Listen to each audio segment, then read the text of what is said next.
Mayong gabi mga ka-listeners. DJ Ana o kini ang 98.5 Love Story Radio. Karon madunggan nato ang laylahing storya sa gugma. Bago kita mugikan sa unang storya, usa ka kanta para sa wala kabalo kong 15 piliyon. Mahal ko o mahal ako. Dalawa kayo sa buhay ko at ako ngayon ay kailangan ng mamili. Isa lang ang maaari. Alam mo, narito ko lagi para sa'yo. Mahal kita ng labis, ngunit iba ang iyong nais. At siya'y narito, alay sa'ki wagas na pag-ibig. Nalilito, lito. Sino ang iibigin ko? Ikaw ba na pangarap ko? O siya bang kumakatok sa puso ko?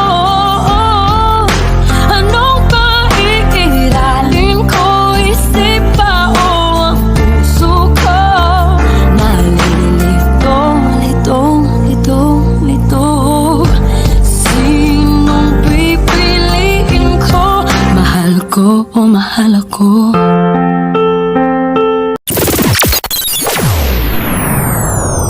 Nagbabalik, DJ Ana.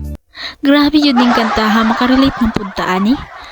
O garon, adto ta sa unang storya, kini usa siya ka babae nga tawgon nato na sa ngalang Kat. Nahigugma siya sa duha ka lalaki, pero nalibog siya kung kinsa ang iyahang piliun. Tawgon natong ang desisyon ng aking puso. Dear DJ Ana, magandang gabi po at sa mga tagapakinig ng programang ito. Tawagin niyo lang ako sa pangalang Kat. At ngayong gabi, nais kong ibahagi ang isang napakahalagang bahagi ng aking buhay. Ang desisyong pumili kung sino ang mamahalin ko sa pagitan ng dalawang lalaking nagmahal at nagpakita ng tunay na pagmamahal sa akin. Sa bawat araw na lumipas, nararamdaman ko ang bigat ng aking desisyon. Sa isang banda, tawagin natin sa pangalang Archie. Isang lalaking mapagkakatiwalaan, may magandang puso at laging nandyan sa tabi ko. Siya ang nagpasaya at nagbigay sa akin ng seguridad. Ngunit sa kabila nito, may kulang pa rin sa puso ko. Isang bagay na hindi ko maipaliwanag. Isang paghahanap na hindi ko alam kung saan hanapin. Sa kabilang banda, nakilala ko si Rafael. Dumating siya sa aking buhay. Isa siyang lalaking may malalim na pag-unawa at pusong nagmamahal nang walang hinihinging kapalit. Siya ang nagbibigay sa akin ng inspirasyon at kahit sa mga oras na nahihirapan ako, siya ang nagsisilbing ilaw sa dilim ng aking damdamin. Ramdam ko ang kanyang pagmamahal na tunay na walang halong pagdududa. Sa aking pag-iisip at pagsusuri, isang matinding pakiramdam ang nagsabi sa akin kung sino ang higit na karapat-dapat na mahalin ko. At sa huli, sigaw ng aking puso ay si Rafael ang aking piliin. Ito ay isang desisyon na hindi ko ginawa ng pabigla-bigla, kundi isang malalim na pagkilala sa aking tunay na nararamdaman. Isang pagpili na puno ng pag-aasa, panghihinayang at pasasalamat. Sa kabila ng aking desisyon, nais kong ipabatid sa dalawang lalaking ito. Salamat sa kanilang pagmamahal, sa kanilang kabutihan, at sa mga alaala na hindi ko malilimutan. Sana'y matagpuan nila ang tunay na kaligayahan at pagmamahal na karapat-dapat sa kanila. Sa aking pagpili, naniniwala ako na ito ay para sa mas malalim na pagmamahalan kahit na masakit at puno ng pagdududa. Ang puso ko ay nagsasabi na ito ay tama kahit na masakit at sana ay maintindihan nila. Maraming salamat po sa pakikinig, sa pag-unawa at sa pagtanggap sa aking kwento. Naway maging inspirasyon ang aking desisyon sa inyong mga puso. At pakinggan natin ang ating damdamin kahit na mahirap, dahil ito ang tunay na sigaw ng ating puso, kung sino tayo at kung ano ang ating tunay na nararamdaman. Maraming salamat po at magandang gabi sa iyo, DJ Ana. Salamat sa imong storya sa Gugmakat. Usa kini ka halimbawa sa atong mga listeners nga sundon paminawon nato ang unsay ginaingon sa atong dughan para dili kita magsisi sa atong desisyon bago kita magpadayon sa atong sunod nga istorya sa gugma. Usa ka kanta para sa mga taong wala gipili kung siya man. Nakapili na ba ka? Kung kinsa sa among duha ang piliun mong makauban,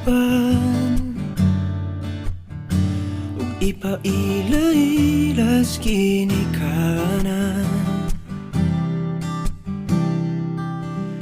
Gihatag ko na ang tanan, ug ihatag ko pa ang tanan. Apan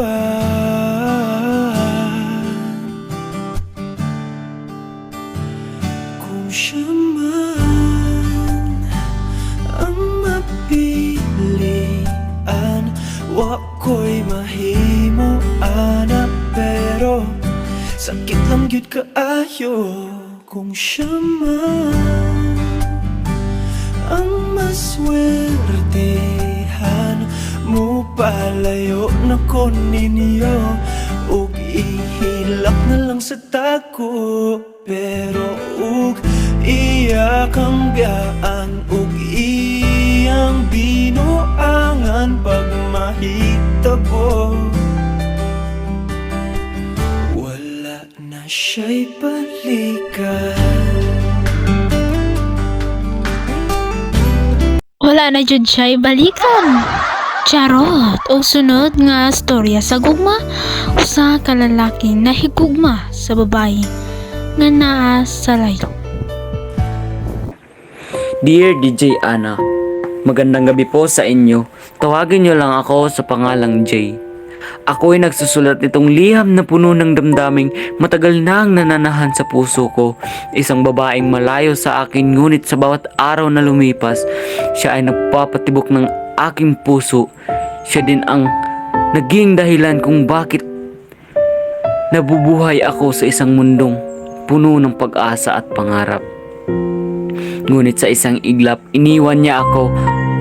Ang sakit ng dulot nito ay parabang isang mabigat na bato na bumabaon sa aking dibdib. Umiyak ako ng walang humpay.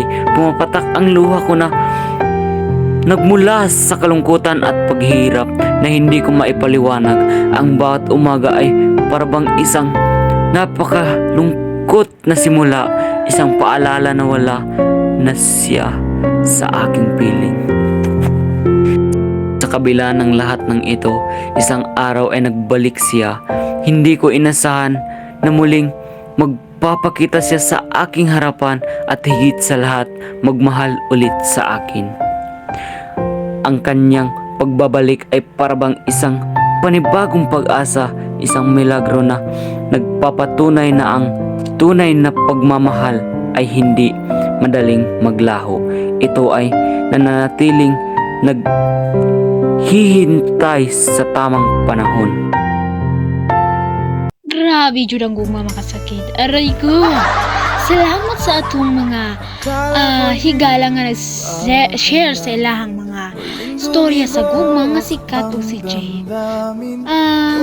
Ang gugma makasakit. Pero nagahatag po kini ang kalipay. Ang gugma dili dapat nato dalion, kundi kini kinahulugan. O dinhi nahuman ang atong programa. Ako sab si DJ Ana, 98.5 Love Story Radio. Hanggang sa muli. Okay tagal kitang hinanap, okay tagal ko rin nangarap na makapiling ka, o aking mahal.